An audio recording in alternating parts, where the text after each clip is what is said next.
Welcome to the TriHealth Medical Minute, the podcast on 700WLW.com. And my guest this time out is going to be Dr.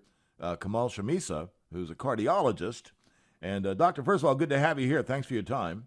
Yeah, thank you for having me. It's a true pleasure. I'm really excited to talk about cardiovascular disease with you. Sure. Spreading awareness to the community is an exciting opportunity. All right. Well, I'm always kind of curious how a doctor picks a particular specialty to go into. When did you first decide you wanted to get into the medical field in the first place? Yeah, it's a long story, but I come from a medical family, and so my dad is a physician. I used to go with him on rounds to the hospital, and I really became fascinated about cardiovascular disease when I went with him to the CCU. I still remember this when I was about 7 or 8, so it was a long time ago that I had that interest, and then I really enjoyed doctoring and helping people, and so that personality was already instilled in me very early on, and that sort of just grew from there. Yeah. Well, the whole idea to maintain heart health would be to live a healthy lifestyle, which I assume you do. What all encompasses a healthy lifestyle? Exercise, diet, don't smoke seem like the big three.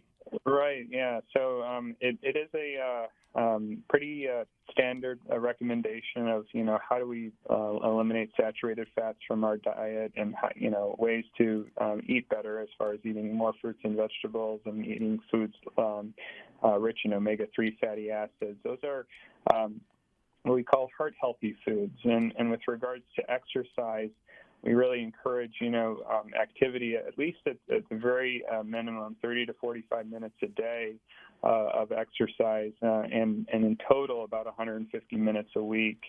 And so that can range from walking, and so walking about 10,000 steps a day translates to that sort of activity. Or if you enjoy doing an exercise bicycle or elliptical, those are all acceptable options. All right, the idea of the philosophy of shared decision-making with your patients, what does that involve? I'm used to doctors telling me what to do. Yeah, so every person's different, so it's fairly important to understand what, your patient is, a basic understanding level about their body and their health and what they want to accomplish.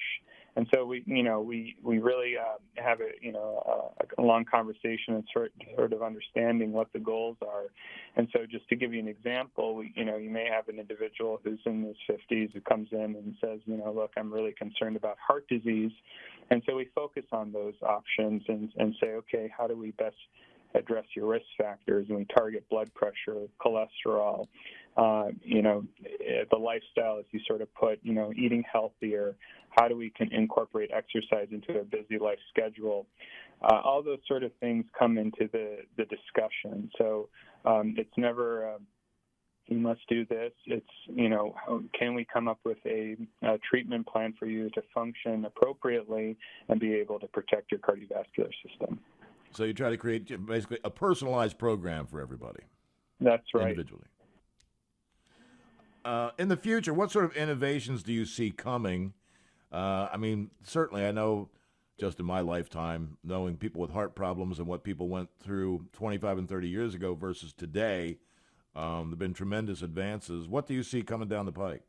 Yeah, this is a great question because we have so many different things that are coming in the pipeline with regards to treatment of cardiovascular illness and more technologies that are available. We have remote technologies that monitor the cardiovascular system, some of them that you can access with your phone.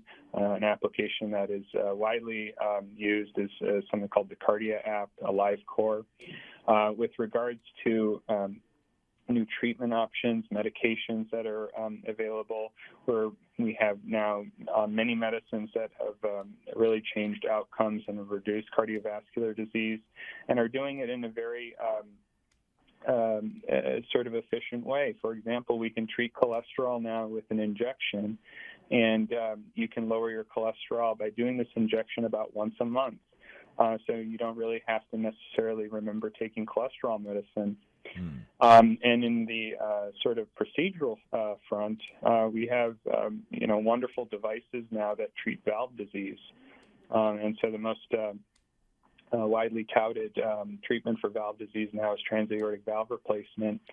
We literally can replace someone's valve by doing a procedure through the groin and opening up a stent in the valve to open it and allow it to function normally. So, this past decade has just been an amazing renaissance of cardiovascular innovations. Sure. Speaking here with Dr. Kamal Shemisa, who's a cardiologist with TriHealth Heart Institute, and we'll talk about diabetes and how that plays into this. Why would it be that patients with diabetes are more likely to develop heart disease? So that's the interesting thing. Diabetes is a very how should I say, pervasive disease process, and it affects more than one health system. Many people think that it just means that it's blood sugar that increases in the body. But that blood sugar that increases can affect the vascular system in a very negative way. And so from the standpoint of detection of diabetes, it is critical to find out if you're diabetic, because it really plays into how do we best treat your cardiovascular system. You've come up with a program, I guess, that would help diabetic patients, keep them from developing heart disease in the first place. How's that work? Yeah, it's a program that we've developed so that we can screen patients, that either come to the cardiology clinic or the primary care offices. And we basically ask that if you're diabetic, okay, what is your risk of cardiovascular disease? And we base that based on the age and comorbid risk conditions, so high blood pressure, high cholesterol, smoking status. And so there are drugs now that are available that treat diabetes, but not only treat the diabetes, but treat the cardiovascular risk.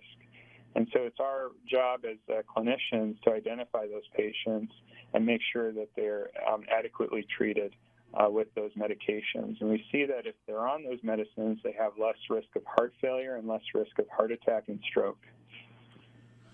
Would pretty much all diabetics be told about this by their family physician, or are there warning signs they should look for and tell the doctor about?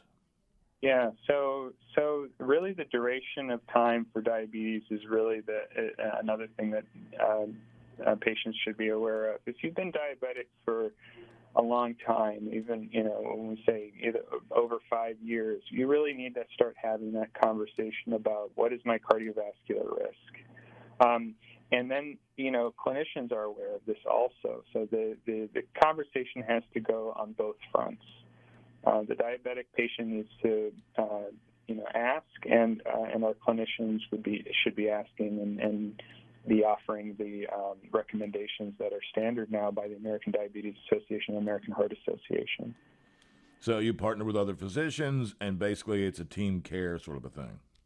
It's a multidisciplinary and team effort, because we have 30 million Americans afflicted by diabetes. It's a daunting number to consider. That we have to appropriately care for all these patients and ensure that they don't have adverse cardiovascular events. We want to keep them healthy and at home and not have to have a cardiovascular event which will shorten their life expectancy. And there have been issues with COVID-19 and people putting off the whole idea of going near a hospital just because they're concerned, obviously, about contracting COVID. The plans are in place, though, where things are quite separate. If you go to the hospital because you have a heart problem, and you should, you're not going to be put in a wing with a bunch of COVID patients. That's correct. So we did have many patients that had been afraid of coming in and seeking medical care.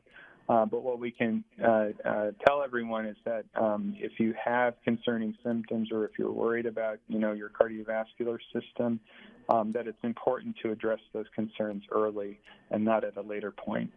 And so I've told all my patients, and many of my partners have encouraged patients to seek treatment early and we do our best to ensure that everyone is safe from contracting COVID from the community or in the hospital. As we get more and more patients vaccinated, that risk is going to go down even further. Sure. And the world can't wait. My guest has been Dr. Kamal Shemisa, who's a cardiologist with the TriHealth Heart Institute. And you can learn more online by visiting trihealth.com/heart. And, Doctor, I appreciate your time here today. Thanks, and best of health to you. Yeah, thank you, Mike. I appreciate it. Thanks for having me, and best of health as well. You bet. And thanks for enjoying these TriHealth podcasts at 700WLW.com.